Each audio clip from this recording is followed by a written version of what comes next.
L'actualité africaine reste marquée par le Rwanda, où une barbarie inimaginable et pourtant bien réelle s'est produite il y a de cela 20 ans. 800 000 personnes, en majorité Tutsis, massacrées dans ce qui fut l'une des tragédies les plus meurtrières de l'histoire du XXe siècle.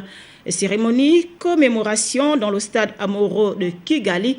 Cérémonie sans la France après les propos de Paul Kagame accusant une nouvelle fois Paris d'avoir joué un rôle direct dans la préparation et l'exécution des massacres.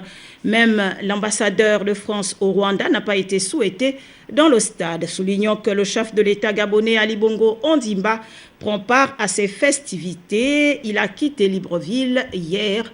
Le reportage est de nos confrères de la presse présidentielle.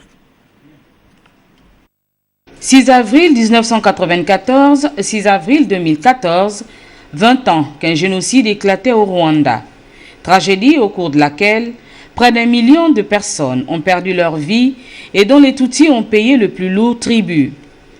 C'est donc à un triste anniversaire qu'Ali Bongo Ondimba et ses pairs vont prendre part aux côtés de leur homologue Paul Kagame, le président rwandais qui, pour la 20e commémoration du génocide de 1994, a fait allumer une flamme. La flamme du souvenir, comme on l'appelle, a démarré le tour du Rwanda depuis ce début d'année et sera de retour à Kigali ce 7 avril, jour de l'ouverture d'une période de deuil national.